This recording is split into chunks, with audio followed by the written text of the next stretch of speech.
123.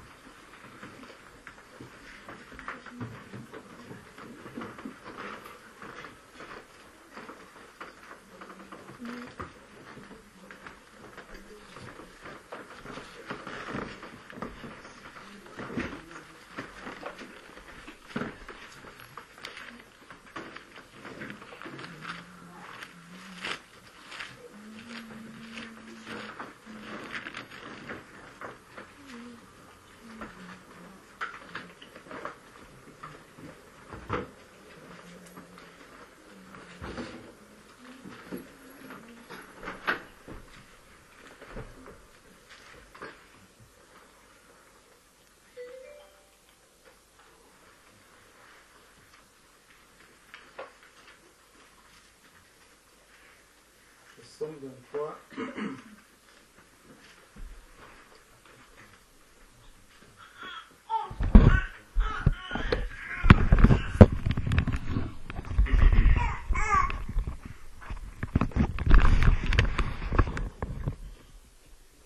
Le psaume 23 nous dit ceci.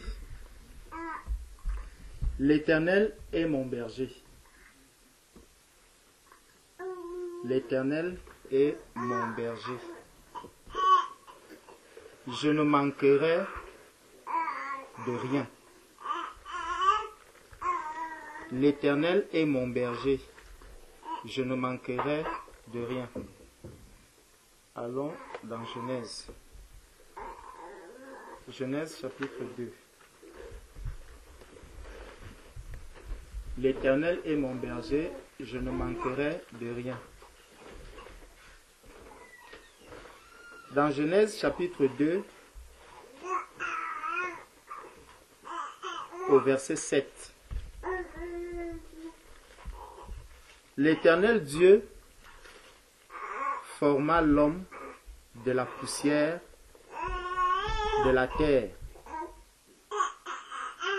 L'homme a déjà été formé, mais il manque quelque chose à cet homme. La question c'est, est-ce que cet homme qui vient d'être formé par Dieu est capable de lui-même de faire quoi que ce soit? Déjà, est-ce qu'il sait même d'abord qu'il existe?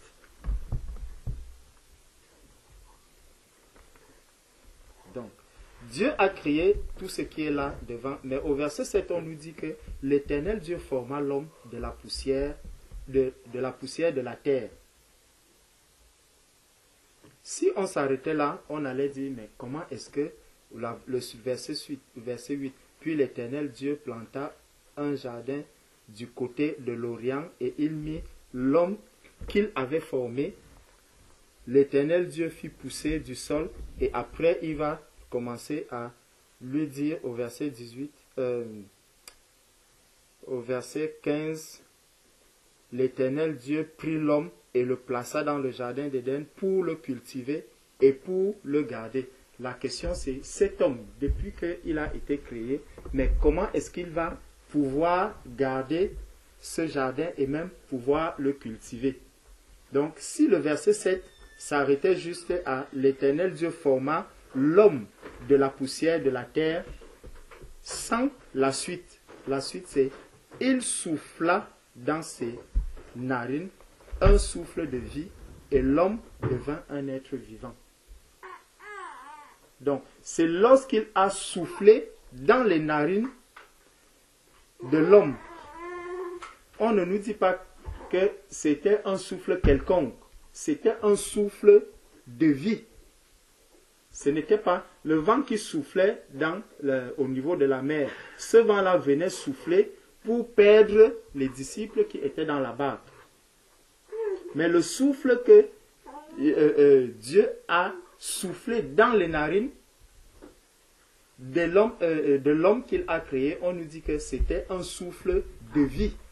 On nous précise que c'était un souffle de vie.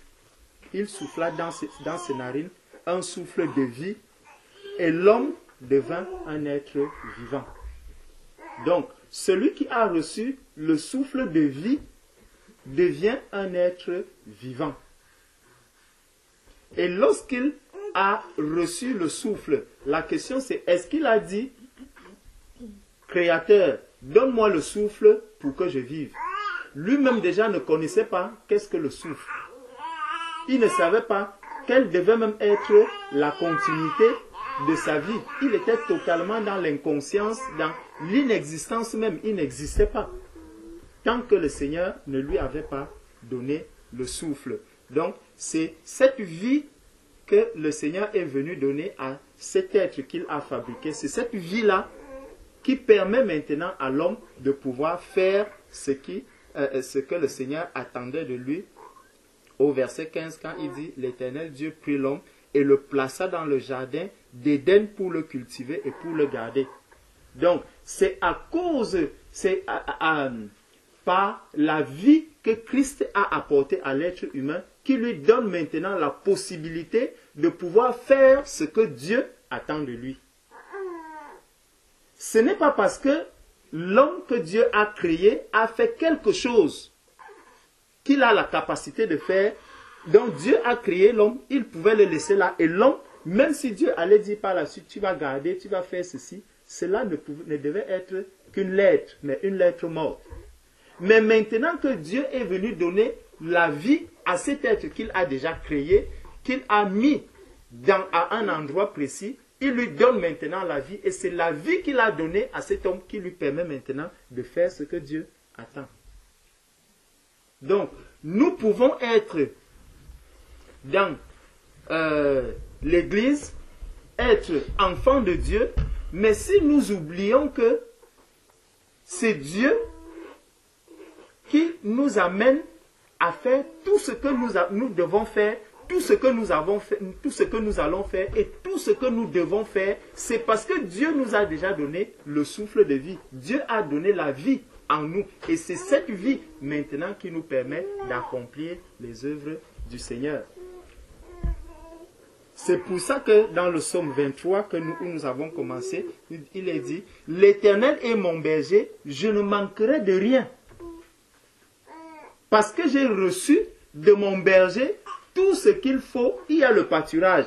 Quand j'aurai besoin de manger, il va me conduire dans ce verts pâturages. Quand je manquerai de force, il va me prendre, me porter sur ses mains, redresser mes pieds, mes pattes. Lorsqu'elles sont malades, il viendra soigner, il viendra guérir, il viendra faire tout ce qui est nécessaire pour que le travail qu'il attend de moi, ce qu'il voudrait que je fasse, que cela puisse être bien accompli. Mais la question c'est, lorsque Dieu vient donner maintenant le souffle de vie à l'être humain, l'homme n'était pas le seul qui a été créé. Dieu a aussi créé les animaux, il a créé les plantes, il a créé les arbres, il a créé les oiseaux, il a créé toutes ces choses autour. Dieu pouvait seulement créer l'homme et lui dire que bon, là maintenant je ne vais créer rien d'autre. Tu seras seul, tu seras dans le vide, tu vas vivre comme ça dans le vide. L'homme, je vous assure, allait se sentir très très mal, très mal à l'aise.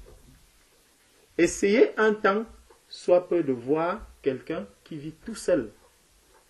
Quelqu'un qui vit dans la solitude. On le prend, supposons, on le met dans une grande maison, il n'y a rien, même les meubles, on enlève tout. On le laisse là tout seul. Cet homme, nous ne pouvons pas lui donner 4 jours. Parce qu'il va tellement s'ennuyer, il va tellement se déranger, au point où lui-même peut-être va se jeter dans le vide, pour dire que cette vie ne vaut pas la peine. Dès que vous prenez donc cet homme, ça c'est le premier homme où il n'y avait rien dans sa maison, vous prenez un deuxième homme, vous prenez les meubles, vous mettez, si le premier homme a vécu 4 jours, celui qui se retrouve là avec les meubles va vivre peut-être 10 jours. À un moment, les meubles vont aussi commencer à être ennuyants pour lui. Néanmoins, le seul fait que un être étranger se présente, rentre dans la vie de cet homme, commence déjà à créer un mouvement dans la vie de cette personne. Maintenant, cet homme, peut-être après les 10 jours, lui aussi, va se jeter dans le vide, parce qu'il n'y a rien d'autre qu'il peut faire. Vous prenez maintenant un troisième homme. Vous enlevez tous ces meubles, vous mettez un autre, deuxième être vivant, qui est semblable à lui. C'est ce qui est arrivé à Adam. Cet homme sera très heureux parce que Adam même a été heureux quand il a vu Ève. Mais même si on te place un homme et que toi tu es un homme, tu seras aussi heureux. Pourquoi? Parce que c'est aussi un être qui a la même nature que toi. Donc tu seras heureux. Vous allez vivre, vous allez marcher, vous allez commencer à vous connaître. En même temps que vous allez vous connaître, vous allez commencer aussi à vous frotter. Parce que quand lui, puisqu'il est déjà, il est un être vivant, toi aussi tu es un être vivant, alors il aura des désirs. Quand il voudra peut-être un jour au déjeuner, dire bon, le déjeuner d'aujourd'hui, moi je vais faire les pâtes. Je ne prends pas du lait, je prends les pâtes. Quand tu lui dis, mais comment tu peux prendre des pâtes? Il dit, non, ce n'est pas ton problème. Moi, je dis que je prends les pâtes. Les problèmes vont commencer. Donc, quand il fera les pâtes et qu'il vienne te présenter ces pâtes, tu seras un peu ennuyé. Et là, il faut commencer maintenant à chercher quelqu'un qui viendra régler et régulariser maintenant les comportements de ces deux personnes qui sont déjà là. Parce que si on les laisse seulement à deux, les problèmes seront sans fin. Il y aura toujours et toujours des problèmes, toujours des frottements, toujours, et il n'y aura personne pour venir dire que non, vraiment, il faut que vous soyez en paix. Vous amenez maintenant une troisième personne. Il est possible qu'il se crée maintenant deux camps. Un camp où il y aura deux personnes qui vont beaucoup s'entendre et un où il y aura une seule personne qui sera toute seule. Et la personne qui sera seule pourra se sentir lésée et mal à l'aise et peut-être se jeter aussi dans le vide. Et c'est comme ça que on va tourner, tourner, tourner. Il faut donc qu'il y ait quelqu'un qui arrive, qui est impartial, qui est juste, qui est capable de dire non, voici comment vous devez marcher. Voici le chemin que je vous montre. Voici la vérité que vous devez suivre. La seule personne qui est capable d'être aussi juste, aussi droit, ce n'est que Jésus-Christ. Il n'y a que Jésus-Christ seul. Donc, l'Éternel est mon berger, je ne manquerai de rien. Même en temps de difficulté, quand ça ne va pas, quand je suis dans la tourmente, quand je suis perdu, quand je suis persuadé que tout est perdu, n'oublions pas, il y a une personne qui seule est capable d'apporter la paix quand c'est impossible de régler les situations humaines. Lui, il est là pour venir au secours. Le secours me vient de l'Éternel. C'est en lui seul que nous devons chercher le secours. C'est pour ça que lorsque David dit ici, l'Éternel est mon berger, je ne manquerai de rien. Donc, il ne dit pas que certaines choses vont me manquer. La paix ne va pas me manquer. La nourriture ne va pas me manquer. Les enfants ne vont pas me manquer. Le mari ne va pas me manquer. Gloire à Dieu, parce que quand je venais, et tous ces jours-ci, il y a notre maman qui nous disait encore hier soir que vraiment, dans sa prière, elle a dit, Seigneur, je te rends grâce de ce que je n'avais pas d'enfants, tu m'as donné les enfants. Je n'avais pas de frère, tu m'as donné un grand frère. Parce que papa est allé lui rendre visite. Elle dit vraiment, Seigneur, je te rends grâce de ce que tu es venu me donner un grand frère. Seigneur, je n'avais pas de maman. Gloire à Dieu, tu es venu me donner une maman. Seigneur, je n'avais pas de sœur. Gloire à Dieu, tu es venu me donner des sœurs. Le secours me vient de l'Éternel. Toute personne ici sur la terre, lorsque vous la voyez, soit il va manquer des enfants, soit il manque des sœurs, soit il manque des frères, soit il manque un père, soit il manque une mère. Tu peux avoir toutes ces personnes que nous venons de citer, sauf que l'enfant que tu as sorti de ton ventre peut devenir pour toi un fardeau, il peut devenir un poids que toi-même tu vas commencer à regretter que, ouais, il serait même encore préférable que je n'ai pas d'enfant que d'avoir un comme celui-ci. Il y a des parents qui le disent. Parce que quand tu as un enfant difficile, un enfant qu'on traîne tous les jours, peut-être au tribunal, dans des prisons et autres, entre celui qui a des enfants et celle qui n'a pas accouché, celui qui n'a pas accouché dans une telle situation va encore te regarder et venir te consoler que vraiment, ma soeur, sois en paix. Et là, tu vas te demander, mais tu me demandes d'être en paix alors que j'ai des enfants et tu viens me consoler parce que je n'ai pas de paix. Pourquoi? Parce que j'ai des enfants. Donc, nous comprenons que tout ce que nous avons ici sur la terre ne vient que pour, comment on peut dire, ça vient juste meubler l'existence, mais ce n'est pas ça qui fait de nous vraiment des hommes qui peuvent être en paix. Toutes ces choses-là ne peuvent pas nous donner la paix. Toutes ces choses-là ne peuvent rien nous donner vraiment d'aussi fort, d'aussi important que ce que Dieu, lui, il apporte dans la vie de ses créatures. Dieu nous a créés non pas pour la perdition, non pas pour la souffrance. Dieu ne nous a pas appelés à la souffrance. Dieu ne nous a pas appelés au malheur. Ce que Dieu veut pour nous, c'est le bonheur. C'est pour ça que lui-même dit qu'il a des plans de paix et non de malheur, des plans de joie et non de pleurs pour nous qui sommes ses enfants. Donc, le Seigneur, au travers de David, vient nous dire « L'Éternel est mon berger, je ne manquerai de rien. » Donc, tout ce qui peut être, tout ce que mes yeux peuvent voir comme étant quelque chose de tellement important, de tellement grand, pour le Seigneur, lui-même sait à quel moment est-ce que je dois le recevoir, à quel moment est-ce que cela doit arriver dans ma vie.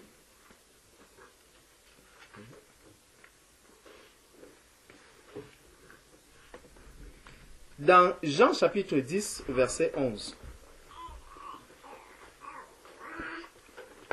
Dans Jean chapitre 10, verset 11,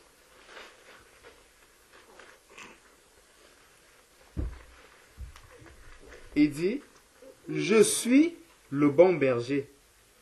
Le bon berger donne sa vie pour ses brebis. » Souvent quand on lit ce verset, où Jésus dit, « Je suis le bon berger », on peut croire que le fait pour Jésus d'être bon, il est bon comme Papa Noël qui va arriver et qui va commencer à distribuer à tort et à travers. Il donne là, déjà il ne passe pas par la porte, il va passer par la cheminée. On dit qu'il passe par la cheminée, il arrive, il dépose. Lui, il dépose de nuit. Seulement de nuit, quand les hommes ne voient pas. C'est là que lui, il arrive.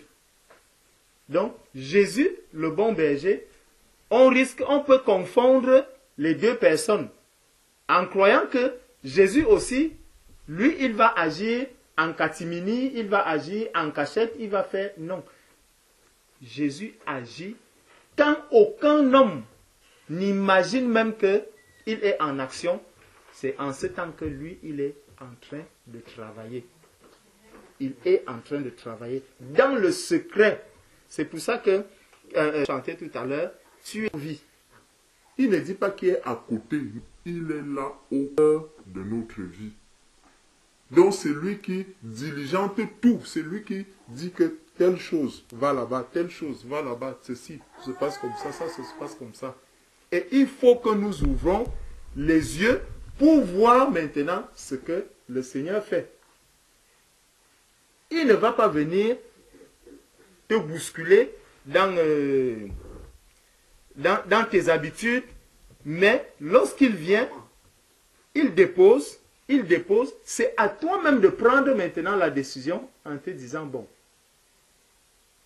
je crois en Jésus, je crois en Dieu, et je crois maintenant que c'est lui qui me guide, c'est lui qui me conduit, il est ce bon berger, et je ne manquerai de rien.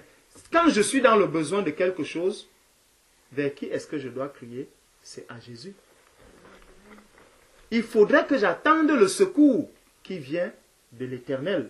Il est là pour nous secourir. Il est là pour nous venir en aide, pour nous conduire. C'est pour ça qu'il dit, je suis le bon berger. Quand vous regardez un peu le berger sur la terre, ce qu'on appelle là des bergers, il est là avec des animaux. Il a peut-être des vaches. Il n'est pas là tout le temps en train de porter les vaches. Supposons qu'il a un troupeau de 100 vaches, il porte cette vache. S'ils vont parcourir 20 km, il porte cette vache. Il va d'abord 100 km, 20 km, il dépose, il revient, il cherche.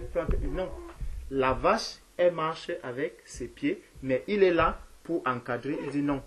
Voilà là où nous devons aller. Non, avance. Non, avance. Il sait déjà là où nous devons arriver et lui, il nous conduit. Il nous conduit jusqu'à la destination. Donc, je suis le bon berger. Le bon berger donne sa vie pour ses brebis. Tout à l'heure, nous chantions en disant que nous ne sommes pas des boucs, nous sommes des brebis. Au départ, nous étions des boucs. Nous étions des boucs. Christ est venu nous transformer. Aujourd'hui, nous sommes devenus les brebis du Seigneur. Étant devenus les brebis du Seigneur, le Seigneur a déposé ce qui est utile, nécessaire et important pour les brebis que nous sommes devenus. Donc, revenons dans le psaume. Non, continuons d'abord, prenons le verset 12 de Jean 10. Mais le mercenaire qui n'est pas le berger et qui n'appartienne à qui n'appartiennent pas les brebis, voit venir le loup, abandonne les brebis et prend la fuite, et le loup les ravit et les disperse. Le loup les ravit et les disperse. Pourquoi? Parce que le mercenaire est parti. Le mercenaire est parti et le loup est arrivé, le loup est venu pour faire un travail. C'était de faire quoi? C'était de tuer le brebis qui était là. Gloire soit rendue au Seigneur de ce que nous avons non pas un mercenaire, mais un berger. Le berger n'abandonne pas les brebis. Le berger est là. Il est au cœur de la vie de chaque brebis. Et il soutient ses brebis. Il veille sur ses brebis de sorte que même peu importe la qualité du loup, peu importe la force que détient ce loup, il est là, il veille pour que le loup n'atteigne aucune de ses brebis. Maintenant, la brebis qui est là peut décider elle-même de commencer à courir. Dès qu'elle voit le loup, elle dit « Hey, voilà un loup qui arrive. » La brebis démarre. Quand la brebis va démarrer, peut-être la direction que tu prends, il y a un autre loup qui t'attend de ce côté, qui est encore plus féroce. Donc, la question c'est, où est-ce que je vais donc diriger mes regards? Quand les temps deviennent difficiles, quand nous voyons des loups ravisseurs arriver, ces loups, ça peut être, tout à l'heure on parlait des factures, ça peut être des factures. Dès que tu arrives comme ça, tu ouvres la boîte aux lettres, tu vois un recommandé. Ça c'est encore qui? Tu ouvres, on te dit, premier appel. Le lendemain, tu reviens encore, tu ouvres, tu vois un autre, peut-être EDF, qui t'envoie deuxième rappel. Le premier, c'était de l'eau. Maintenant, c'est l'électricité. Le lendemain, quand tu reviens, c'est le bailleur qui t'envoie déjà troisième rappel. Donc l'un est au premier, l'autre au deuxième, et le suivant au troisième. Tu as déjà aligné les 3 premiers. Tu es là. Tu commences à te demander d'où me viendra le secours. D'où me viendra le secours? Je suis tout seul, je mène une vie difficile. J'ai des enfants qui sont là avec moi. Comment je vais faire pour vivre avec ces enfants, pour élever mes enfants? Je n'ai même pas de revenus, je n'ai rien. Comment je vais faire pour m'en sortir? D'où me viendra le secours? Tout le monde m'a abandonné. Tout le monde m'a laissé tomber. Qu'est-ce que j'ai fait? Certains vont commencer à dire, qu'est-ce que j'ai fait au bon Dieu? Le verset 11 nous a dit, je suis le bon berger. Donc nous reconnaissons quand même qu'il est bon. Mais tu demandes, qu'est-ce que j'ai fait au bon Dieu? La question c'est, est-ce que ce bon Dieu est devenu le mercenaire? Le bon Dieu ne sera jamais le mercenaire. Il reste le bon Dieu, il reste le bon berger, celui qui veille sur ses brebis. Peu importe la qualité du loup qui se présente, peu importe que ce soit un loup, un lion ou quoi que ce soit, qu'il ait une arme, qu'il soit désarmé, peu importe la qualité, la force qu'il détient en lui. D'où me viendra le secours? Le secours me vient de l'Éternel.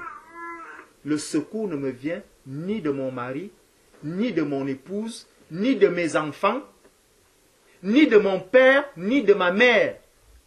Je peux avoir toutes ces choses. Nous avons vu tout à l'heure, un parent qui a des enfants qui sont rebelles, récalcitrants, sera plus dans la souffrance que quelqu'un qui n'a aucun enfant. Les souffrances seront différentes.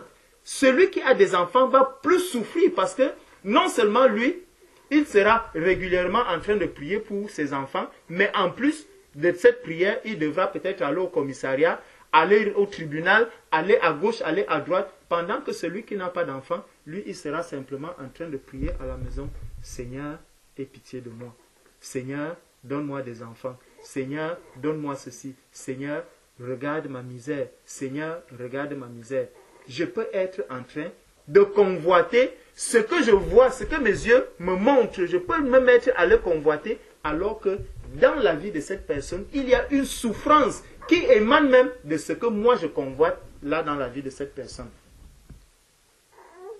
Je vois quelqu'un qui est là entouré de ses enfants.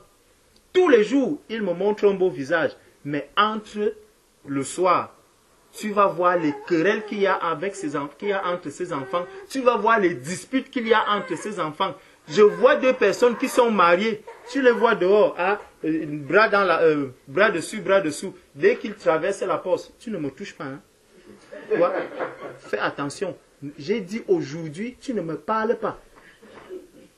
Mais quand ils sortent, bras dessus, bras dessous. Tu serais donc en train de convoiter ce bras dessus, bras dessous, mais tu ne sais pas, tu ne connais pas la misère qui se cache derrière ce bras dessus, bras dessous. Tu serais donc en train de convoiter. Et le Seigneur, s'il te donne même ce bras dessus, bras dessous, tu vas encore commencer à dire, Seigneur, quel est encore ce fardeau que tu es venu me donner? Je t'avais demandé un mari, regarde ce que tu viens me donner. Oui, tu as convoité le bras dessus, bras dessous. Je t'ai donné un bras dessus, bras dessous. Est-ce que tu m'as dit que voilà, Père, j'attends tout de toi, le secours me vient de l'Éternel? Est-ce que c'est de l'Éternel que tu attendais le secours? Tu allais convoiter ce qui était dans cette famille, tu allais convoiter ce qui est là-bas, et voilà, je t'ai donné, alors que tu devais attendre le secours qui te vient de l'Éternel. Le secours me vient de l'Éternel. Verset 12. Mais le mercenaire qui n'est pas le berger et à qui n'appartiennent pas les brebis, voit venir le loup, abandonne les brebis et prend la fuite. Et le loup les ravit et les disperse. Le mercenaire s'enfuit parce qu'il est mercenaire et qu'il ne se met point en peine des brebis. Je suis le bon berger. Il reprend ici ce qu'il avait déjà dit plus haut. Je suis le bon berger. Une façon de nous rassurer. Il dit, vous pouvez voir des loups, vous pouvez voir ceci, vous pouvez voir cela. Sachez une chose, c'est que je suis le bon berger. Je pèse mes mots, je suis le bon berger. Je suis le bon berger. C'est ce que Christ nous rappelle. Je connais mes brebis et elles me connaissent. Je connais mes brebis. Donc, il ne commence pas par dire que connaissez-moi. Non. Il vous rappelle d'abord que je connais mes brebis. La suite, c'est que et mes brebis me connaissent. Ma brebis me connaissent. Comment ma brebis va me connaître? Ma brebis va me connaître au travers de son attachement à moi, de sa confiance qu'il met en moi. Là, je saurai que ma brebis me connaît. Parce que tu as déjà vu ce que je suis capable de faire. Tu sais ce que tu connais mes capacités, tu connais mes potentialités. Ce n'est que de moi que peut te venir le secours. Souvent dans nos voitures, nous avons les roues de secours. Dans les voitures, nous avons les roues de secours. Mais généralement, quand tu prends la roue de secours qui est dans ta voiture, c'est généralement une roue de mauvaise qualité. C'est une roue que tu mets justement pour une courte période où tu as eu crevaison. Tu dis, bon, je vais remplacer celle-ci. En attendant, prendre une roue qui est meilleure, je mets d'abord celle-ci. Par que faire? Jésus n'est pas ce secours-là, par que faire? Non. Ça, c'est l'inverse de la roue de secours que nous avons au milieu de nous. Et comment nous pouvons transformer Jésus en notre roue de secours? C'est que quand je constate que là, j'ai déjà essayé, j'ai fait tout ce que je pouvais, maintenant je vais dire, ah, comme je ne peux plus, bon, je laisse donc Jésus. Je sais d'office que Jésus ne va rien faire, mais je me dis, ah, je laisse comme ça, je dis aussi que Jésus va faire. Mais dans mon cœur même, je ne crois pas que Jésus est capable de le faire. Là, je suis en train d'utiliser Jésus comme une roue de secours. Si je commence à dire dans mon cœur que ah, ce qui se passe là, non, Jésus ne peut pas le faire. Mais comme j'ai cherché par tous les moyens à faire quelque chose, à arriver à un but, je n'arrive pas à obtenir quelque chose, je n'arrive pas à obtenir gain de cause, alors, bon, je laisse. Non, ce n'est pas dans ce cas que Jésus va agir comme il le voulait. Jésus voudrait que, dès lors qu'il y a quelque chose qui se présente à moi, avant que je ne mette mon intelligence, ma sagesse humaine en pratique, en œuvre, que je me mette d'abord à genoux. Je dis, Seigneur, tu m'as dit, le secours me vient de l'Éternel. Je n'attends tout que de toi et je m'arrête. Je commence à attendre, Seigneur, viens-moi au secours. Donne-moi la direction que je dois prendre. Montre-moi le chemin que je dois prendre. Montre-moi vers où, vers quelle porte est-ce que je dois passer pour arriver à obtenir la solution. Une solution qui sera pour moi la solution de paix. Une solution qui sera pour moi la solution qui m'apporte la joie dans le cœur. Non pas de la tristesse. Jésus, ne l'utilisons pas comme une roue de secours. Jésus doit être au cœur de notre vie. Il doit être au centre de tout ce qui se passe dans notre vie. Avant de faire quoi que ce soit, je dois demander. Quand je commence à avoir des pensées qui ne sont pas bonnes, Seigneur, tu m'as dit que tu es au cœur de ma vie. Tu es le bon berger. Tu connais tes brebis. Donc, Seigneur, je sais que tu me connais et que ce que je suis en train de vivre là, tu es au courant de toutes choses. Je reste là et je demeure dans la prière. Donc, je connais mes brebis et elles me connaissent. Comme le Père me connaît et comme je connais le Père et je donne ma vie pour mes brebis. Il dit, je connais mes brebis et elles me connaissent. C'est par là qu'il commence. Verset 15. Comme le Père me connaît. Comme le Père me connaît. Et je connais le Père. Donc, Le fait pour Jésus, plus haut, de dire quoi? Il a d'abord dit, Jésus a commencé ici.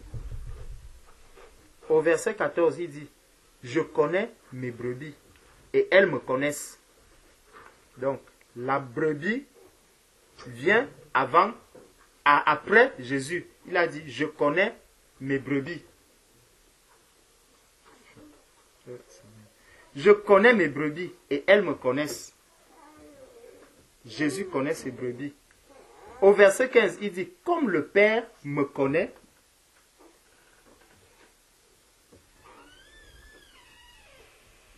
ce que Jésus est en train de nous montrer ici, c'est exactement l'autorité qui est dans le Seigneur, qui est dans le ciel.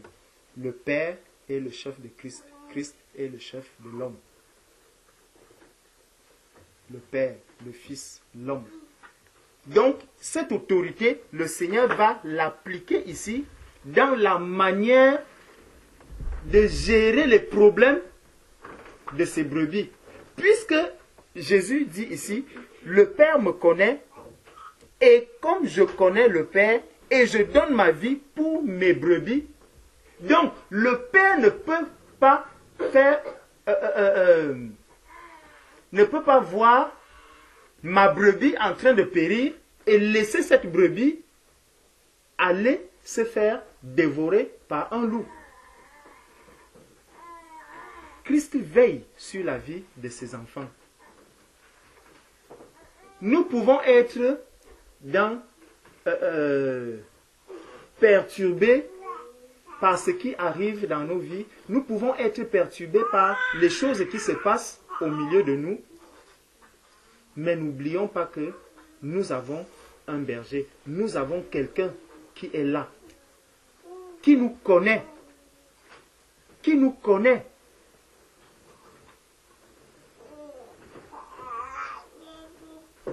Le Père m'aime parce que je donne ma vie afin de la reprendre. Le Père m'aime parce que je donne ma vie afin de la reprendre. Bon. Donc, revenons dans le psaume 23. Dans le psaume, revenons dans le psaume 23. Verset 2. Nous avons déjà lu le verset 1. L'Éternel est mon berger, je ne manquerai de rien. Verset 2. Il me fait reposer dans de verts pâturages. Il me dirige près des eaux paisibles. Il restaure mon âme. Il restaure mon âme. Quand on dit il restaure, ça veut dire que mon âme avait des problèmes. Mon âme était brisée. Mon âme était troublé, perturbé par certaines choses.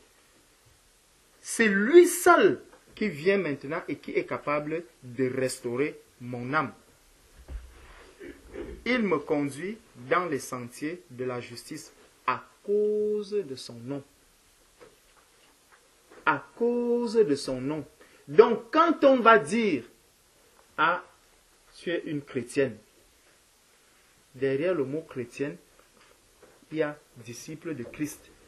Et comme dans ce disciple de Christ, le nom de Christ est invoqué, le Seigneur va voir cette souffrance, il va voir ce tsunami qui arrive dans ta vie, et le Seigneur viendra restaurer ton âme. À cause de son nom. Ce n'est pas parce que tu es tellement fort, ce n'est pas parce que tu sais tellement prier, ce n'est pas parce que tu sais tellement faire telle chose, mais c'est parce que le nom de Jésus est invoqué. Parce que tu invoques le nom de Jésus, c'est pour ça que Jésus vient restaurer ton âme. Donc, Jésus ne laisse pas que son nom puisse être blasphémé dans le monde lorsque le nom de Jésus a déjà été invoqué dans un problème, dans une difficulté que nous traversons. Nous devons laisser tout entre les mains du Seigneur et dire maintenant, je n'attends le secours qui me vient que de l'Éternel. Dès lors que j'ai invoqué le nom de Jésus dans un problème, il faut que je lève maintenant les bras. Il dit ici, je restaure l'âme de la personne à cause de mon nom. À cause de mon nom. Donc, dès que le nom de Jésus est invoqué, la restauration arrive. Il faut maintenant que j'attende cette restauration. Quand je marche dans la vallée de l'ombre de la mort, je ne crains aucun mal, car tu es avec moi. C'est des paroles qui sont faciles à prononcer. C'est un psaume que nous connaissons tous, que nous chantons tous régulièrement. Mais, quand on lit, quand je marche dans la vallée de l'ombre de la mort, quand on dit vallée de l'ombre et de la mort, ça veut dire que je ne suis devenu que l'ombre de moi-même. Quand les gens me voient, on dit, vraiment, Georges est fini. Hein. Georges est vraiment fini. Je ne savais pas qu'il allait finir mal comme ça dans sa vie. Je ne savais pas qu'il allait finir ses jours de la sorte. Quand je commence à voir vraiment la mort dans ma marche, je vois comment je ne suis plus différent d'un cadavre, je ne suis plus différent d'un mort. Il dit, quand je marche dans la vallée de l'ombre de la mort, je ne crains aucun mal, car tu es avec moi. Parce que Christ est avec moi. Christ est mon secours. Ta houlette et ton bâton me rassurent. Donc, quand j'ai déjà, le Seigneur nous a dit que lorsque son nom est invoqué, qu'est-ce que nous avons à faire? C'est d'attendre. D'attendre. Et lorsque je vais donc attendre, il me dit maintenant que je vais donc utiliser sa houlette et son bâton. Donc, quand il verra que je suis déjà trop en train de crier, en train de pleurer, en train de pleurnicher, il va prendre son bâton. Je t'ai déjà demandé de te taire, non? Est-ce que je ne t'ai pas encore demandé de te taire? Tu veux rester dans cet état? D'accord. C'est la même chose que nous faisons avec nos enfants. Hein? Tu as un enfant, il t'a demandé quelque chose, tu as dit, bon, d'accord, j'ai compris. Tu arrives dans la chambre, tu le vois en train de bouder. Qu'est-ce qui se passe? Je t'ai dit que je voulais ceci. Donc c'est toi qui me commandes, reste donc dans cet état. C'est la réaction du parent normal. Et le Seigneur, quand il va me voir dans un quelconque état, il voit la tristesse qui commence à m'envahir. Il voit les mauvaises pensées qui commencent à arriver en moi. Le Seigneur dit, ah, donc, c'est toi qui veux me commander. Tu veux me donner des ordres. D'accord, reste alors dans cet état. Je vais voir comment tu vas t'en sortir. Et je vais commencer à tourner, jusqu'à ce que je comprenne que non, en fait, je dois lever les mains et me réjouir dans le Seigneur. Je veux me réjouir dans le nom du Seigneur. Donc, lorsque j'ai déjà invoqué le nom du Seigneur, il faut que j'attende maintenant le secours qui me viendra de l'Éternel. Tu dresses devant moi une table en face de mes adversaires. En face de mes adversaires, tu ondules ma tête. Donc, il y a bien des adversaires qui sont là. Il y a bien des personnes qui viennent en affront, en opposition à ce que moi, je suis en train d'espérer dans mon espérance. Il y a bien de l'opposition qui va arriver. Il y a de l'opposition qui viendra et cette opposition, elle peut venir de partout. Cette opposition peut venir de partout. Je peux être un frère bien zélé dans l'évangile, bien zélé dans le Seigneur.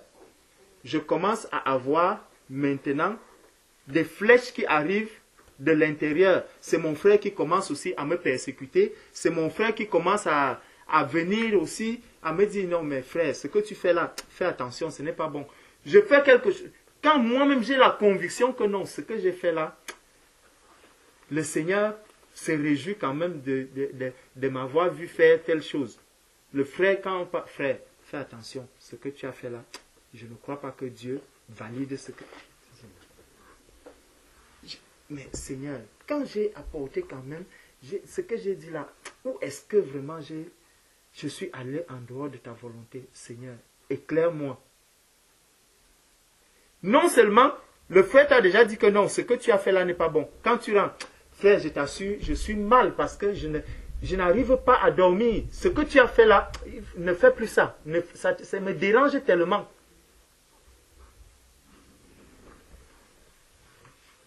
Je commence à prier. Je prie.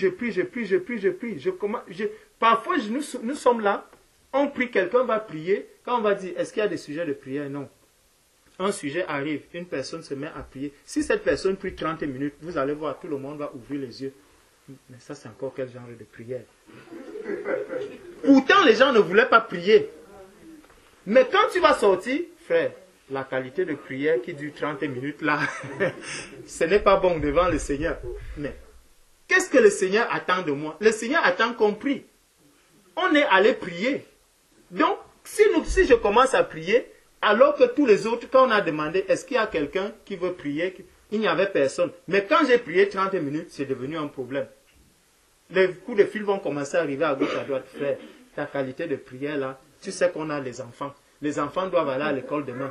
Tu sais qu'il y a ceci qui doit se passer. Moi-même, j'avais un rendez-vous à Paris. J'avais un autre rendez-vous à Boissy-Saint-Léger. J'avais un autre.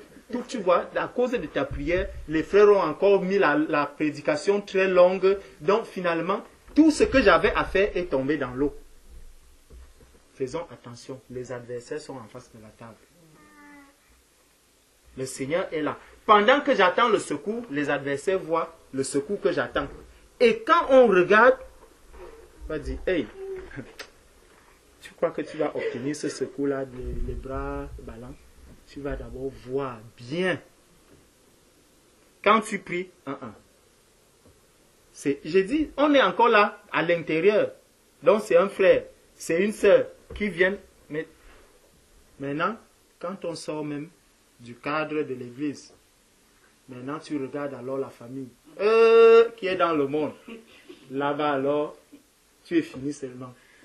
Quand on t'appelle, mais toi, attends, le Dieu que tu sais là, il te donne même quoi?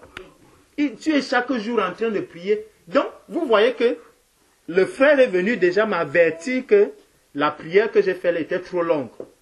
Le message même que tu as apporté là n'est pas bon. Dieu ne le valide pas. Le monde vient encore enfoncer le clou en me disant, mais ce que tu fais même là, ça ne te sert à rien. Vis ta vie tranquillement. Tu es perdu. Où viendra le secours? Ce n'est pas d'un homme. Ce n'est pas de mon frère. Ce n'est pas de ma soeur. Si mon frère m'encourage, gloire à Dieu.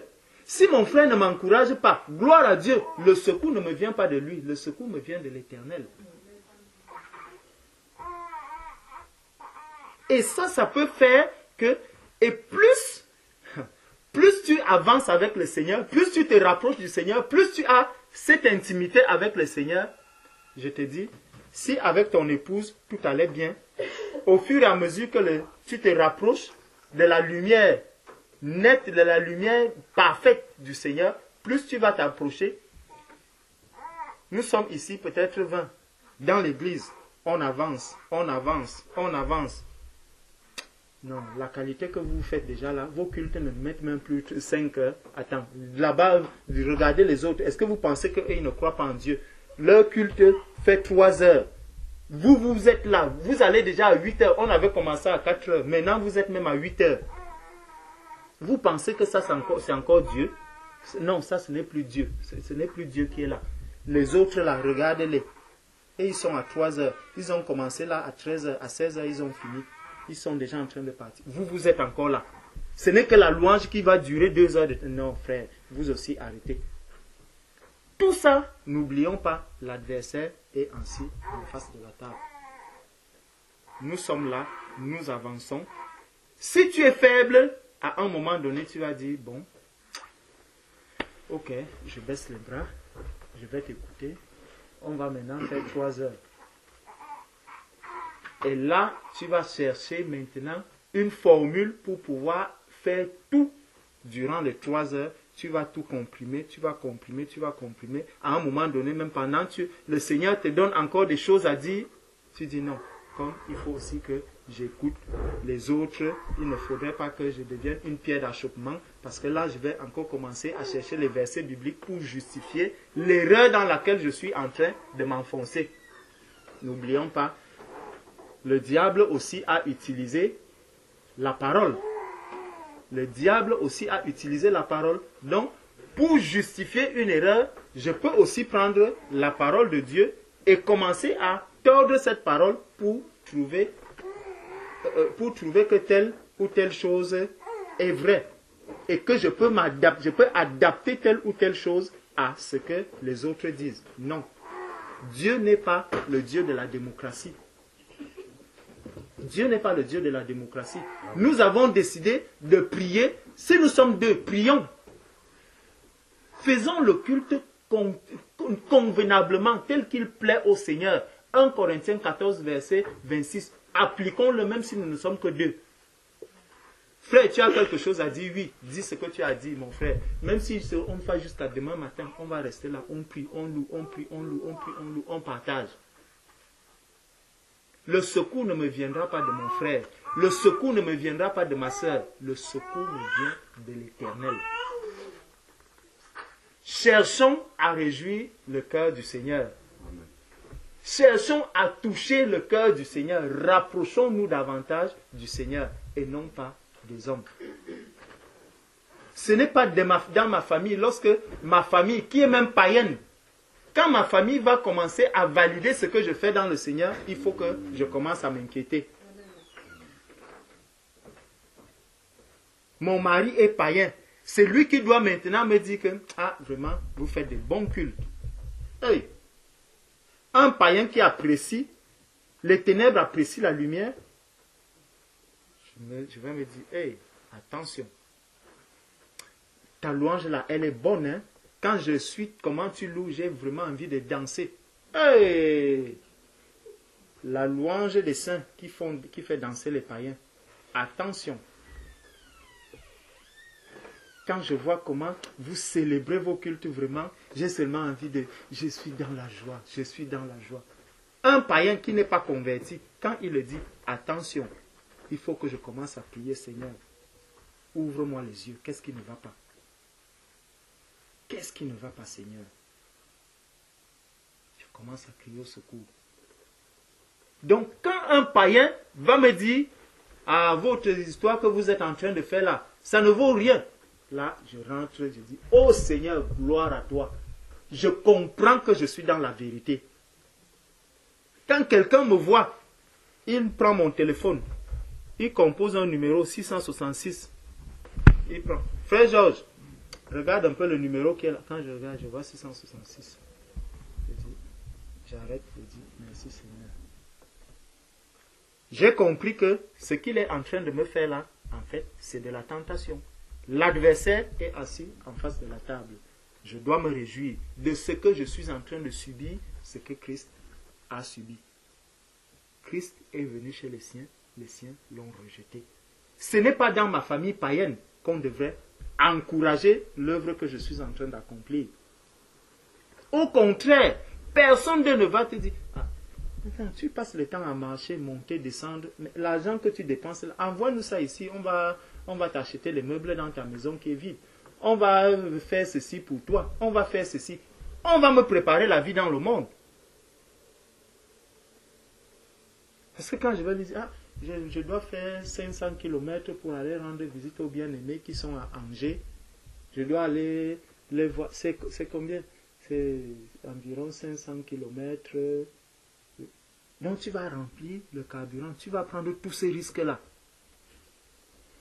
Tu vas dormir où? Non, je vais dormir chez eux. Donc tu n'iras même pas à l'hôtel. Et tu es sûr que vous allez bien dormir là-bas? Non, vraiment. Mais tu n'étais pas comme ça avant. Qu'est-ce qui t'a même changé? Pourquoi tu es devenu comme ça? Il y a quelque chose qui ne va pas. Il faut qu'on commence à prier pour toi. Ah! Vous allez prier pour moi. Je dis gloire à Dieu, priez pour moi. Priez pour moi. N'oublions pas, les païens aussi prient. Les païens aussi prient. Les francs-maçons prient. Les rosicruciens prient. Toutes ces personnes l'ont pris. Donc quand quelqu'un va te dire, je vais prier pour toi, ne t'inquiète pas. Il faut savoir une chose, Jésus nous a dit, je suis le bon berger. Il veille sur ses brebis. Les prières qu'il ira faire, à qui est-ce qu'il va adresser, ça ne me regarde pas. Va faire tes prières comme tu veux. La seule chose que moi je sais, c'est que je vais prier mon Dieu pour qu'il touche ton cœur, afin que toi aussi tu commences à souffrir la même souffrance que je suis en train de subir aujourd'hui. C'est ça la prière que nous devons adresser au Seigneur. Donc quand nous portons les fardeaux, ces souffrances qui nous viennent à gauche, à droite, ces flèches qui nous viennent de partout, de mes amis, de mes collègues, des personnes qui m'ont connu, toute cette souffrance, mon frère, ma soeur, ne regarde pas cela. Réjouis-toi de ce que tu es dans le véritable. C'est Christ qui est le véritable. C'est lui qui veille sur ses enfants. Il nous a dit, je connais mes brebis et mes brebis me connaissent. Comme il a dit, comme le Père me connaît, moi aussi je le connais. Aucune situation de ta vie n'échappe à la vigilance du Seigneur. Aucune. Tu vois le temps passer, ne t'inquiète pas. Tu as une maison, tu n'arrives pas à la payer, le Seigneur connaît cette situation. Fais seulement ce que le Seigneur te demande de faire. Attends-toi au Seigneur. Attends le secours qui te vient du Seigneur. Donc, verset 5 du psaume 23. Tu dresses devant moi une table en face de mes adversaires. Tu ondules ma tête et ma coupe déborde. Oui, le bonheur et la grâce m'accompagneront. Certains jours, tous les jours de ma vie. Tous les jours de ma vie. Donc, quand c'est mauvais, quand ça fait mal, quand je suis dans la souffrance, je n'ai pas vu ici, dans ce verset-ci, que le malheur et la tourmente m'accompagneront tous les jours de ma vie. Non, il a dit, le bonheur et la grâce m'accompagneront tous les jours de ma vie. Et j'habiterai dans la maison de l'Éternel. Donc je reste le temple du Seigneur. Je reste le temple du Tout-Puissant. Je reste le temple du Créateur. Je reste de celui qui s'appelle, le temple de celui qui s'appelle la paix. Je reste le temple de celui qui s'appelle miséricorde. Je reste le temple de celui qui s'appelle amour. Je dois savoir que je suis ce temple. Christ habite en moi. Christ était sur cette terre. Il ressemblait à quoi? Ésaïe 53. C'est bien qu'on se rappelle souvent. Christ qui est notre Père, notre Seigneur, notre Sauveur.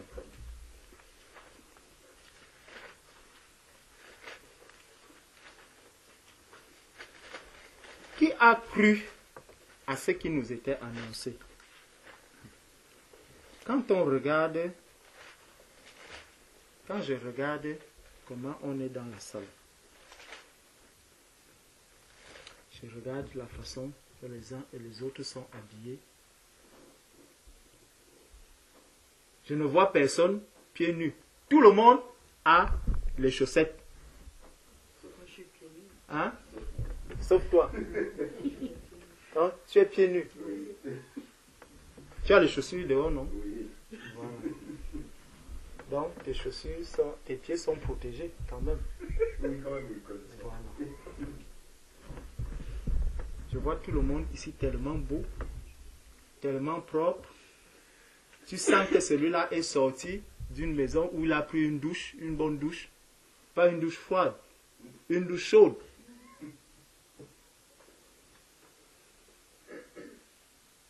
Je rends grâce à Dieu.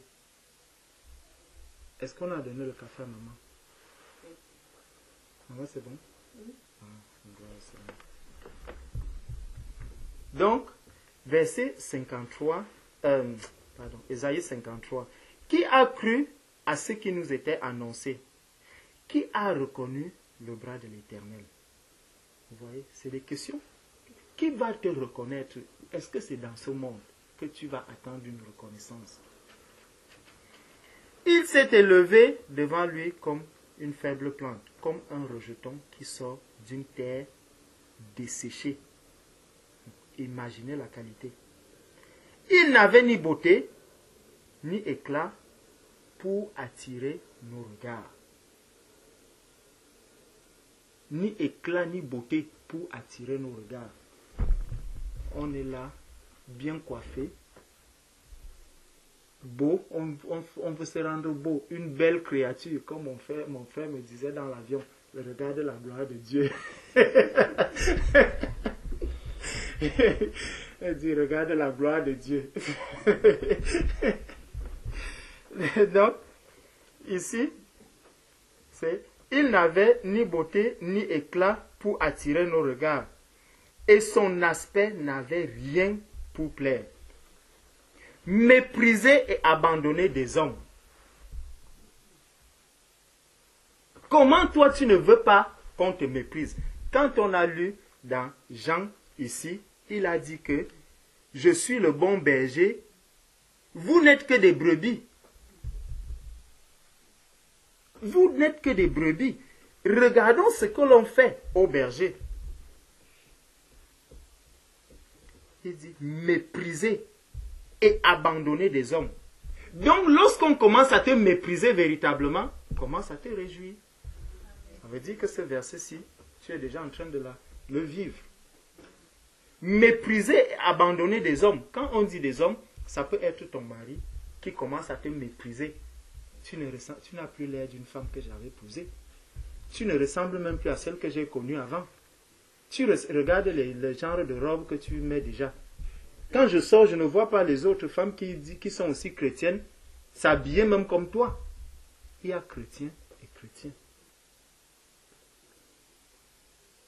Le Seigneur nous a dit, mes brebis entendent ma voix et elles me suivent. Je connais mes brebis et elles me connaissent. Donc les brebis du Seigneur connaissent le Seigneur. Tu peux aussi être un bouc et suivre quelqu'un d'autre. Donc nous pouvons sortir tous les jours, aller peut-être prier, aller faire telle chose, mais la question c'est, est-ce que je suis une brebis du Seigneur ou pas? Donc quand on va commencer à te mépriser, à te dire des paroles qui te blessent, qui vont blesser, non pas, elles ne vont pas blesser ton cœur, elles vont blesser ta chair. Parce que c'est ta chair qui est blessée. On va te dire, regarde, tu ressembles à quoi? Tu n'as l'air de rien. Regarde les gens de ton âge, regarde tout ce qu'ils font, regarde ceci. Ça, c'est des paroles de mépris. Et la chair prend un coup. Dans ta chair, tu commences, quand tu regardes, tu dis, hey, nous sommes sortis de l'école ensemble. Regarde, celui qui a tout ça. Oh, moi, je n'ai que la Bible. Je n'ai que la Bible. Ma voiture est même déjà très vieille. Tu commences à regarder tout ça. À un moment, tu t'arrêtes, tu réfléchis, tu dis, hey, le chemin que j'ai même emprunté là. Après, quelqu'un d'autre va arriver et te dit, et si Dieu n'existait pas? Hey. Et si Dieu n'existait pas? Quand tu ne connais pas la parole, je vous assure, mes frères, mes sœurs, c'est dangereux. Si tu ne connais pas ce qui se passe dans le monde et ce que le Seigneur nous a révélé, comment le Seigneur nous a montré la suite du monde, le chemin que le monde va emprunter. Quand tu ne connais pas cela, quelqu'un vient te dire, et si Dieu n'existait pas? Tu vas t'arrêter et ta tête commence à balancer à gauche, à droite. Tu dis, hey, si j'arrive et que effectivement Dieu n'existait pas, j'aurais perdu sur la terre. Je n'aurais rien fait sur cette terre. C'est pour ça qu'il faut connaître la parole. Hein? Parce que le Seigneur nous a dit qu'il ne nous laisse pas orphelins. Il ne nous a rien caché. Il nous a tout révélé. Donc, quelqu'un qui viendra te demander, et si Dieu n'existait pas, dis-lui que quand je lis la parole, j'ai cette certitude que Dieu existe. Ne serait-ce que parce que je vois tout ce qui se passe dans le monde aujourd'hui. Comme c'est écrit dans la parole de Dieu, c'était écrit avant que ces choses-là n'arrivent. Donc, je sais que ce n'est pas le hasard. C'est la vérité dont Dieu existe. Amen. Donc, ça, c'est important. Il faut qu'on ait vraiment cette assurance que Dieu est vivant, Dieu est là. Et il est au cœur de notre vie. Rien ne lui échappe. Vous voyez tout ce qui se passe dans le monde, les attentats et tout, et tout, et tout. Quand vous lisez la parole de Dieu, il parle des Chaldéens. C'est de ça qu'il est en train de parler. Amen. C'est de ça qu'il est en train de parler. Donc quand nous lisons bien la parole de Dieu, nous lisons ces choses-là. Même pas seulement dans le Nouveau Testament, dans l'Ancien Testament, ils avaient déjà annoncé ça depuis. Ceux-mêmes qui ont annoncé cette parole, ils ne savaient pas ce que ça signifiait, comment est-ce que ça devait se passer et tout. Nous, aujourd'hui, au fil des jours, nous voyons comment la parole de Dieu s'accomplit devant nous. Nous voyons comment elle se réalise. Elle se réalise, elle se réalise. Les gens font des tableaux, on vous dit, en telle année, on avait écrit le livre d'Ésaïe, voici ce qu'il avait prophétisé. Regardez en quelle année est-ce que cela s'est accompli. En quelle année ceci a été dit. Regardez en combien d'années. Parfois c'est 500 ans plus tard, parfois 1000 ans plus tard que cela vient s'accomplir. On dit, waouh, Dieu est grand. Donc, il faut savoir que nous sommes ici dans le véritable. Nous sommes en Christ Jésus. Et il a dit qu'il va faire des choses à cause de son nom. Le nom au-dessus de tout nom. Le nom devant qui tout genou fléchit. Dans le ciel, sur la terre, sous la terre. Dès que le nom de Jésus-Christ est invoqué, le genou fléchit. Donc, n'ayons pas des inquiétudes. Méprisés et abandonnés des hommes, hommes de douleur et habitués à la souffrance. Nous voulons nous habituer aussi aujourd'hui au réconfort. Mes bien-aimés, le réconfort est le contraire de la souffrance. Quand tu passes une journée sans souffrir, commence à t'inquiéter.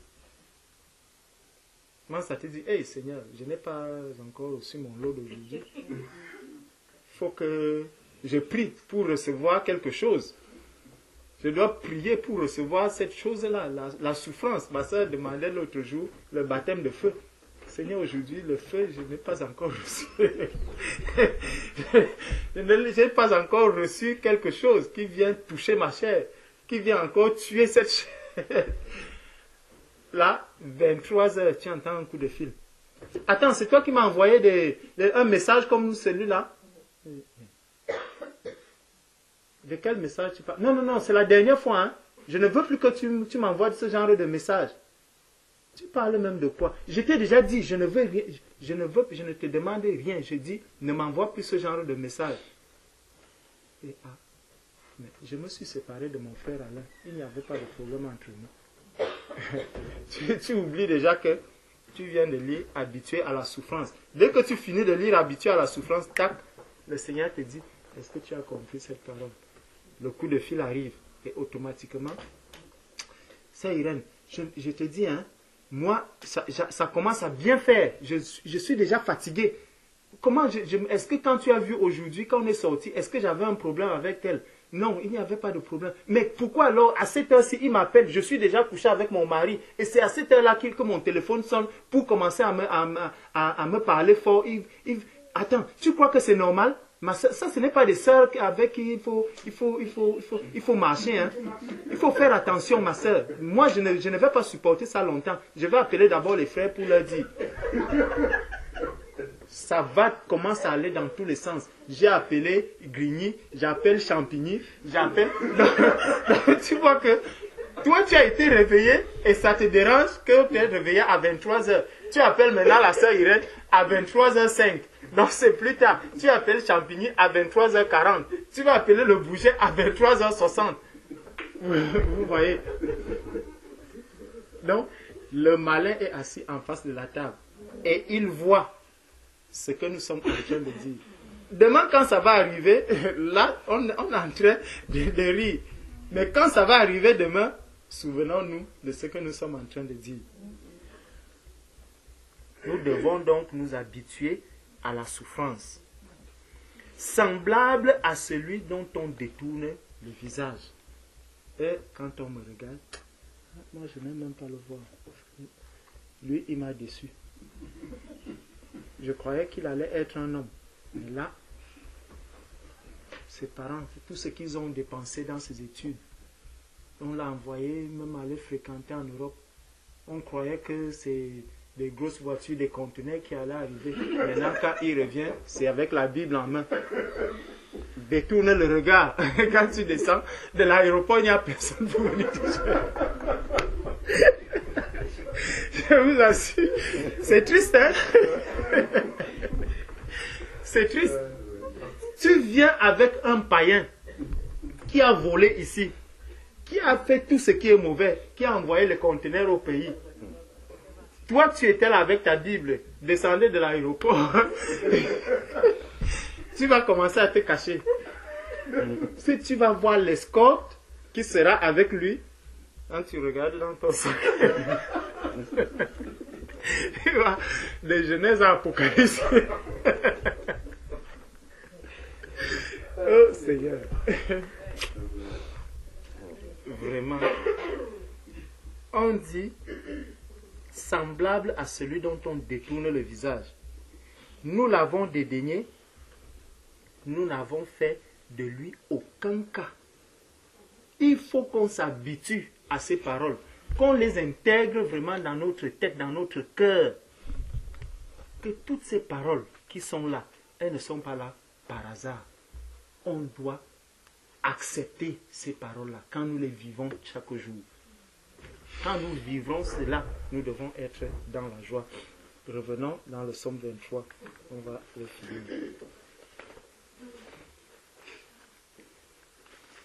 Non. On disait, et j'habiterai dans la maison de l'Éternel jusqu'à la fin de mes jours. Finissons avec Lamentation 3, verset 26. Lamentation, chapitre 3.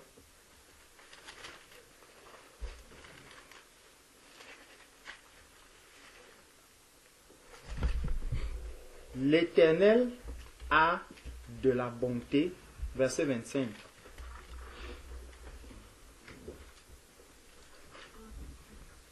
Commençons au verset 19. Commençons au verset 19. Lamentation 3.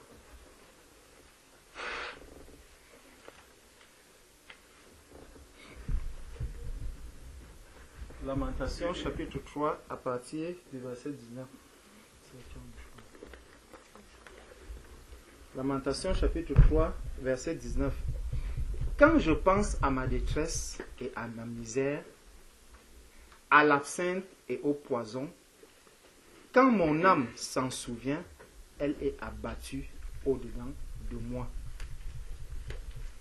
Voici ce que je veux repasser en mon cœur, ce qui me donnera de l'espérance. Donc, quand je vois toutes ces choses que nous avons citées, toutes ces souffrances que nous avons citées, toute cette misère que nous avons citée, ce n'est pas important de les garder dans notre cœur. Il faut que nous puissions dégager notre cœur de toutes ces paroles qui viennent du monde, de tout ce que nos oreilles vont entendre, de ce qui va être dit sur nous. Il faut que notre cœur puisse en être dégagé totalement. Donc, peu importe ce que j'entends, quand mon âme s'en souvient, il est abattu au-dedans de moi. Donc, quand je vais commencer à me souvenir de tout le mal que je suis en train de vivre, cela ne peut pas m'apporter la paix.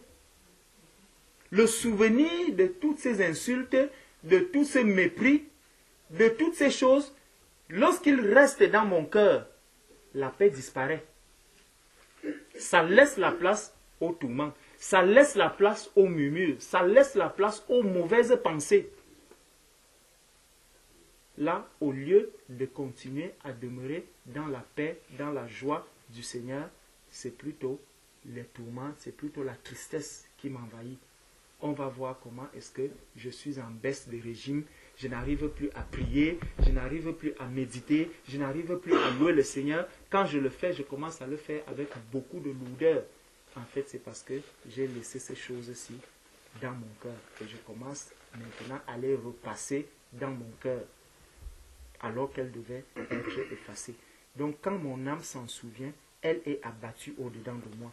Voici ce que je veux repasser en mon cœur, ce qui me donnera de l'espérance. Donc, c'est ce qui me donne de l'espérance. C'est ça que je dois chercher à passer dans mon cœur.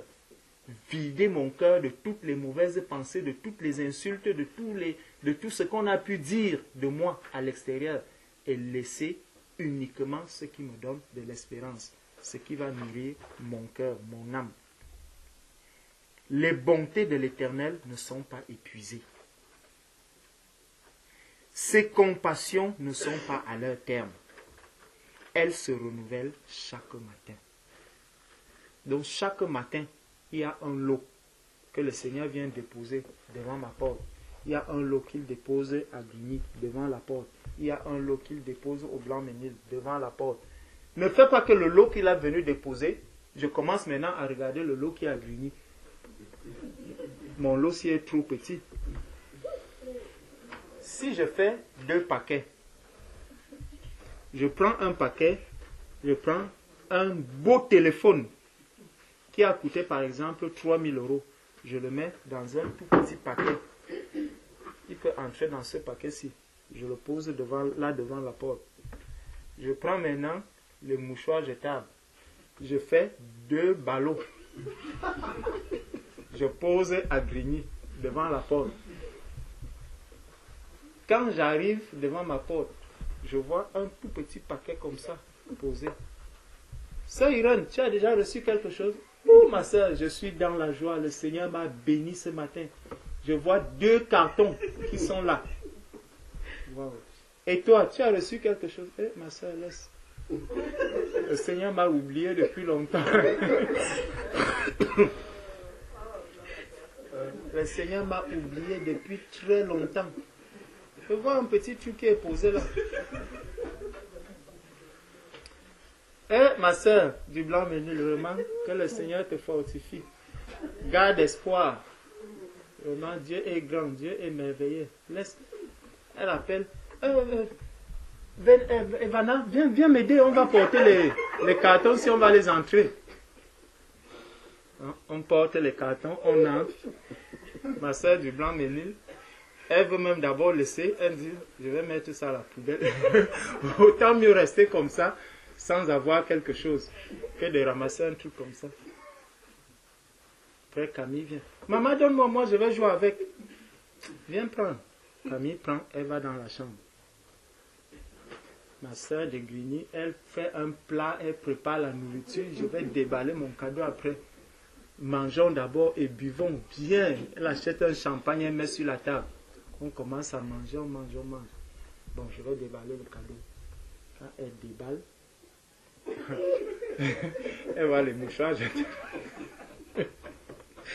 Elle voit les mouchoirs jetables, mouchoirs jetables, mouchoirs jetables. Elle commence à regretter. Elle commence à regretter le coup de fil qu'elle a envoyé au Blanc-Ménil.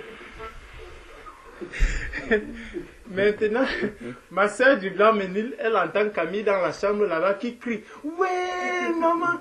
Ouais, maman! Qu'est-ce qui se passe? Merci pour le cadeau! » C'est quoi? Quand elle voit un téléphone, elle dit « Seigneur, vraiment merci. Merci Seigneur, tu es bon. Seigneur, tu es bon. » Donc c'est en fonction de ce que mes yeux voient maintenant que je viens maintenant commencer à dire Seigneur, tu es bon. Et de l'autre côté, ma soeur, quand ses yeux voient maintenant autre chose, là, elle dit, comme la femme de Job avait dit, maudit Dieu. Ça, c'est ce qui se passe dans nos vies. Hein. Notre quotidien est comme ça. Quand je vois des choses qui me vont bien, même si j'ai dit, je ne voulais pas bénir le Seigneur, quand je vois des choses que mes yeux témoignent déjà que oui, Dieu est grand, là je commence, Dieu, oh mon Dieu, tu es bon, je commence à le chanter, je chante, jusqu'à déranger même le voisin. Mais quand c'est des mouchoirs jetables, là, je commence, peut-être même je commence à regretter la nourriture que j'ai préparée. Donc, le Seigneur nous dit que les bontés de l'Éternel ne sont pas épuisées, ses compassions ne sont pas à leur terme. Elles se renouvellent chaque matin. Oh, que ta fidélité est grande. L'Éternel est mon partage, dit mon âme. C'est pourquoi je veux espérer en lui. L'Éternel a de la bonté pour qui espère en lui. Pour l'âme qui le cherche. Verset 26. Il est bon d'attendre en silence le secours de l'Éternel. Attendons le secours de notre Seigneur dans le silence. Amen. Amen.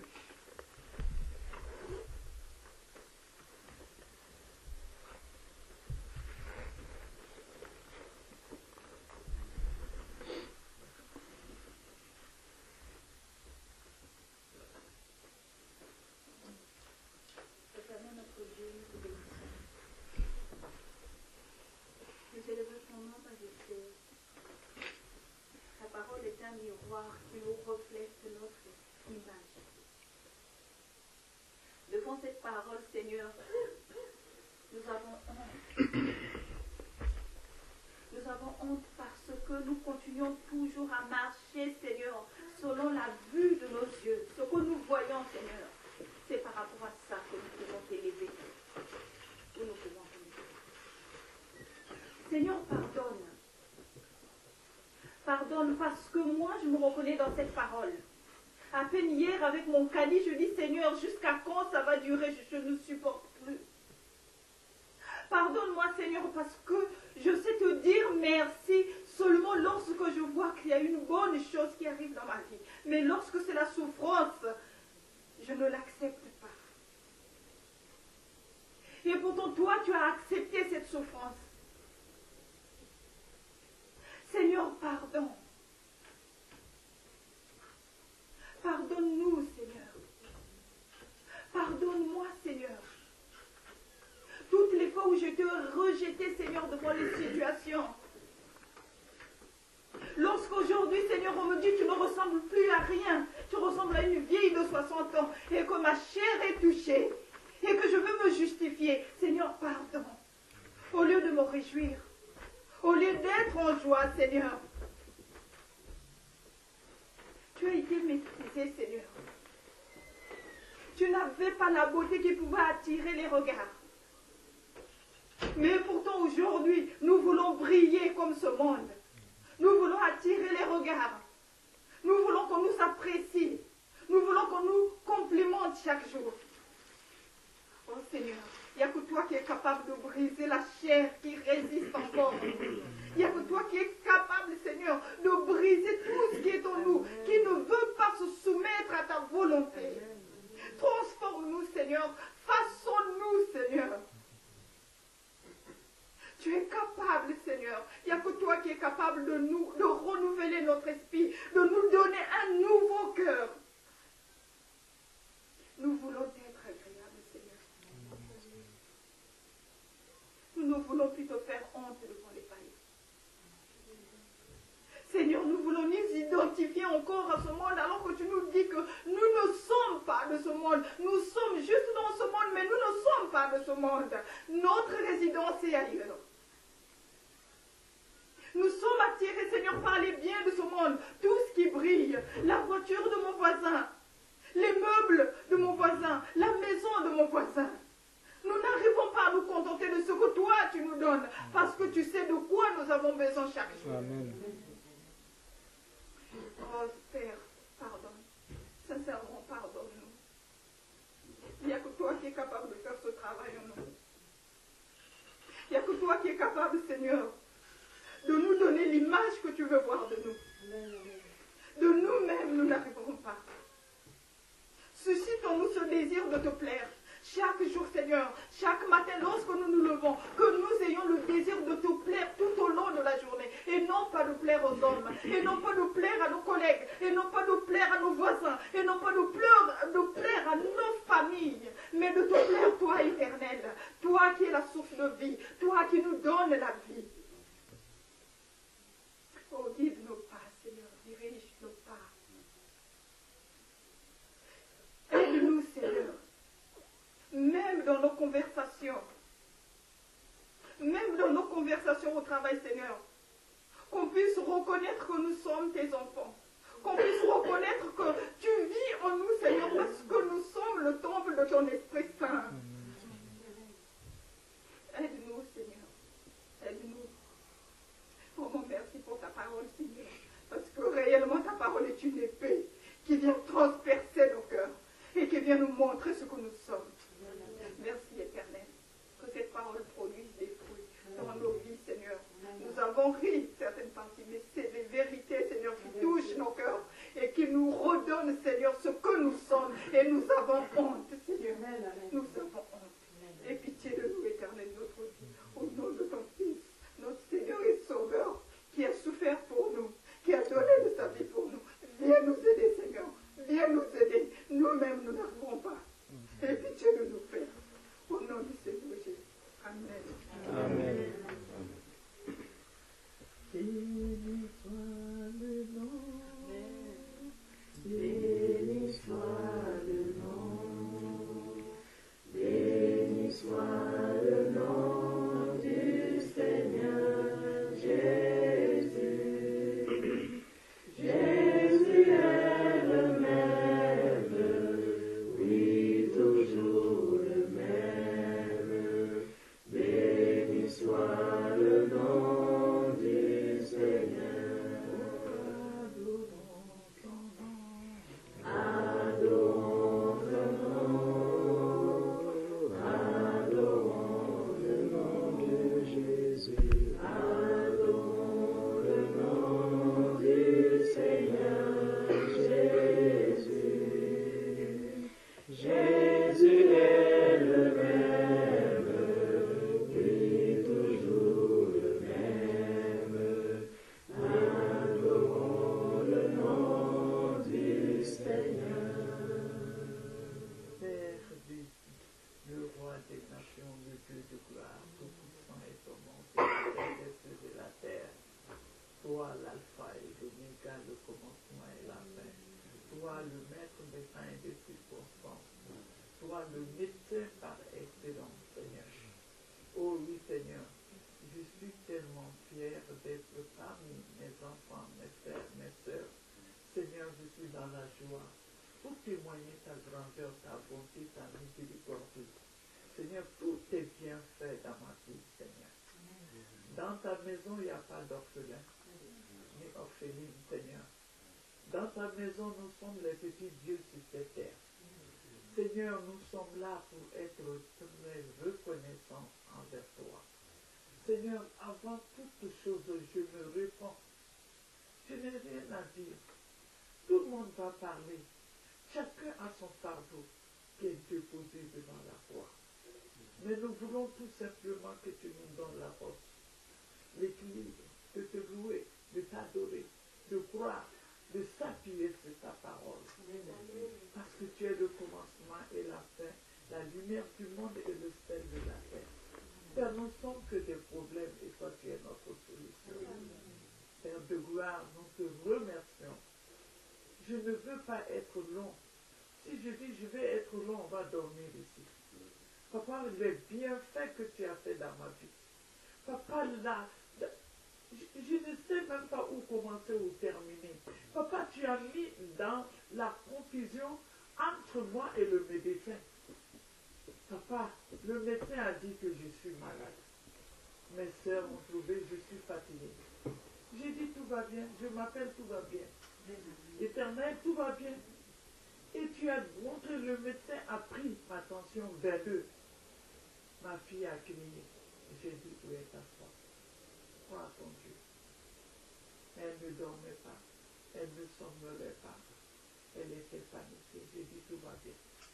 Oh non, c'est tout va bien, tout va bien. Nous avons cru en lui.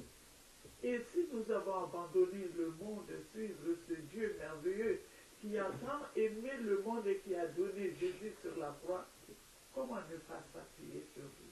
Comment ne pas croire en lui? Ça va durer longtemps, mais nous avons la victoire.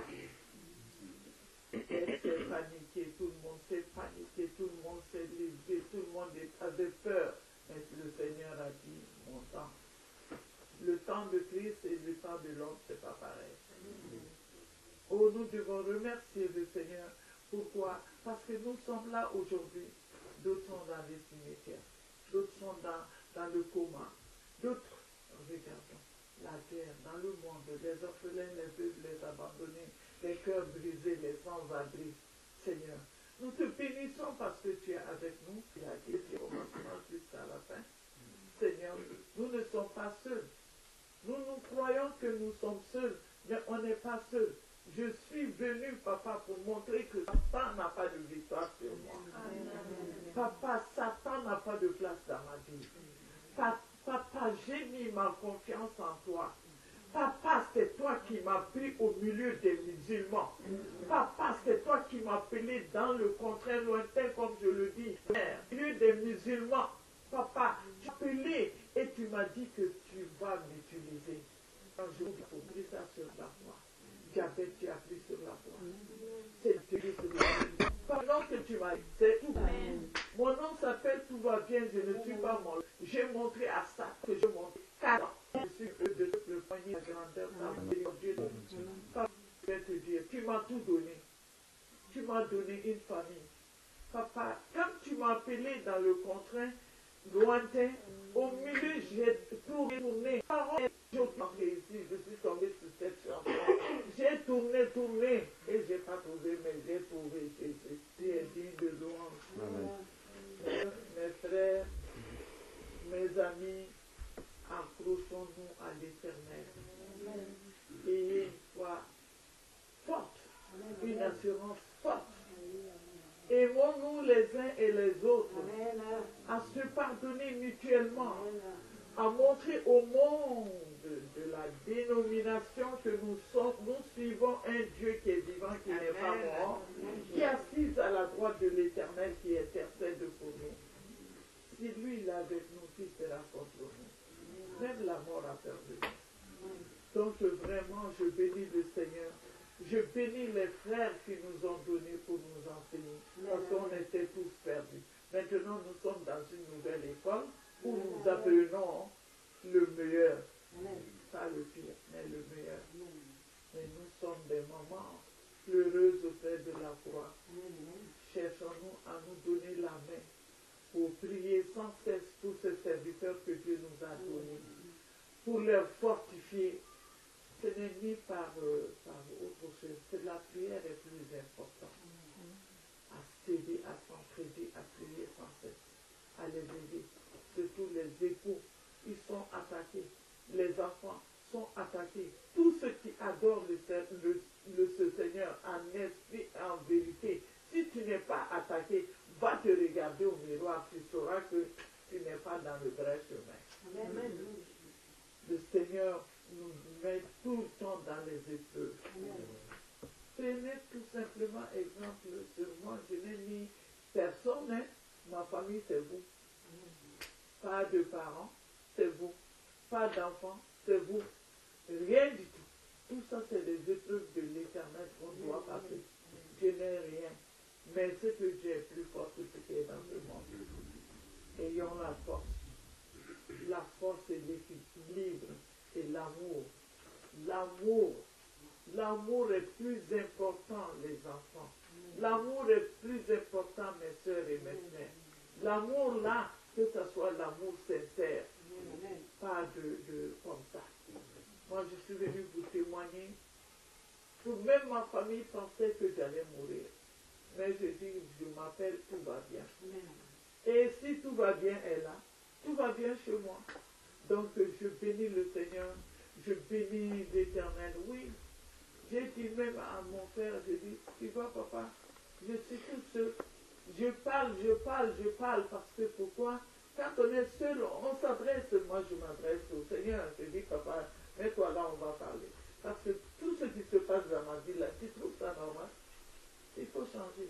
C'est pour ça que tu fais là. Moi, je ne suis pas dans ça. Toi, tu es le Créateur. Tu es le roi des nations, le Seigneur des seigneurs, le roi des rois. Moi, je ne t'ai pas appelé, c'est toi qui es venu frapper à ma porte. Moi, je suis musulman. C'est toi qui as frappé à ma porte. Tu es rentré. Tu m'as dit que tu es le chemin, la vérité et la vie. Je t'ai dit qu'il n'y a pas seulement chez moi. Chez moi, c'est Mamadou Ousmane Ouma. Et c'est toi qui m'as dit, prends ma Bible. C'est toi qui m'as enseigné. Donc, je ne connais personne que toi. Je m'accroche à toi. Et tout ce que tu me montres, je dis, tout va bien. Tout ce qui m'arrive, tout va bien. On ne peut pas aimer Dieu s'il ne nous met pas dans le feu. Il nous faut qu'il nous pèse. Nous pensons, quand on va acheter la viande, on pèse. Qui va acheter l'oignon, 1 kilo, ils vont peser. Donc Dieu aussi va nous mettre dans l'épreuve pour nous peser. Donc des fois, je pleure, je dis, papa, je suis fatigué. Je suis fatigué. Je n'ai rien, je dis, je m'en fous. J'ouvre le frigo, je dis, papa, tu as vu, il n'y a pas ça, il n'y a pas ça. Quelqu'un va sonner à la porte de la main. C'est la foi qui déplace les montagnes. Prier, c'est bien, mais ayons aussi la foi. Amen. Mettons la foi en pratique. Et tout ce que nous demanderons au Seigneur, il va nous donner. Tu ne seras jamais abandonné. Nous ne serons jamais abandonnés. Il sera avec nous jusqu'à la fin de nos jours. Je bénis cette église que Dieu m'a donnée. Depuis combien de temps je suis à l'église? Tu ne comprends rien. Je ne vois pas l'amour. Aujourd'hui, Dieu me montre l'amour, la paix, la joie. Comment? Il a dit son temps et notre temps, c'est pas pareil. Donc je bénis le Seigneur. J'ai montré à Satan que nous avons la victoire. Je suis venu, mais Dieu se sait comment je me suis levé. Mais je m'appelle tout va bien. Parce que mon Père est avec moi. S'il est avec moi, qui va être contre moi? Personne. Je suis venu louer avec mes soeurs, voir mes petits-enfants et voir tout le monde. Et je bénis le Seigneur. Je n'ai pas beaucoup de mots à dire. Je suis venu témoigner la bonté et la grandeur du Seigneur. J'aurai un autre jour de partager avec vous, mais je laisse tout le monde aussi apprécier ce que le Seigneur a fait. Que l'honneur et la gloire me viennent à eux. Je bénis mes enfants, mes soeurs, tous ceux qui se sont déplacés parce que Dieu nous regarde dans les petites choses. Dans les petites choses. Il regarde ça, après il fera encore. Petit à petit, l'oiseau fait son nid. Donc je bénis mes soeurs, mes frères, tous ceux qui ont téléphoné, qui sont venus. Vraiment, je n'ai jamais vu ça. C'est l'amour de Christ. Il a dit qu'il a l'amour, et moi je n'ai jamais connu, et j'ai connu dans cette église. Que Dieu vous bénisse abondamment. Je suis venu pour ça. Pour partager, pour être en communion avec vous aussi. Que Dieu vous bénisse. Je confie à l'Éternel, comme la montagne Sion. Elle chancelle pas, elle a la pour toujours. Montagne tout Jérusalem, merci l'Éternel, entoure son peuple. Montagne tout Jérusalem, merci l'Éternel, entoure son peuple.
éternel, mon Dieu, pour cet enseignement, Seigneur. Seigneur, merci car tu as parlé au travers de ton Fils. Seigneur, moi qui regarde bien souvent aux difficultés, aux manquements, Seigneur, tu peux y avoir dans ma vie, Seigneur. Tu me rappelles là encore que j'ai plus que tout ce qu'on peut désirer, Seigneur. Tu me donnes ta vie, Père éternel. Et tu es présent dans nos vies, Seigneur. Tu es présent au quotidien, dans ma famille, Seigneur, dans mes manquements, dans ma solitude, Seigneur, tu es là. Et je bénis constamment de ce que tu t'es fait, Seigneur, faire pour moi. De ce que, Seigneur, chaque jour, tu nous conduis, Seigneur, vers ton royaume, Père éternel. Viens encore, Seigneur, rendre parfait tout ce qui est imparfait en moi, Seigneur. Viens encore briser, Seigneur, enlever, Seigneur, toute semence que tu n'as point semée, Père éternel. Donne-moi de me réjouir, Seigneur, dans les manquements, Seigneur. Donne-moi de me réjouir, Père éternel, dans les épreuves, car nous savons, Seigneur, que c'est dans les épreuves que tu te révèles, Seigneur, mon Dieu, mon Père. Que l'honneur et la gloire, Père, te soient rendus. Au nom de ton Fils, Père, nous avons prié. Amen. Amen. Comment ne pas te louer, Seigneur? Comment ne pas te louer, Seigneur? Comment ne pas te louer, Seigneur? Seigneur Jésus, comment ne pas te louer, Seigneur? Comment ne pas te louer, Seigneur? Comment ne pas te louer, Seigneur? Seigneur Jésus.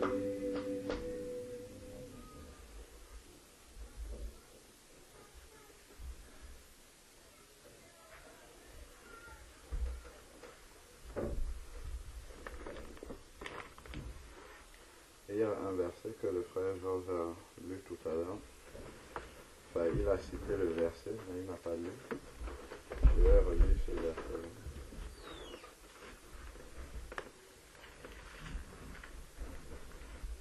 C'est dans le psaume 121.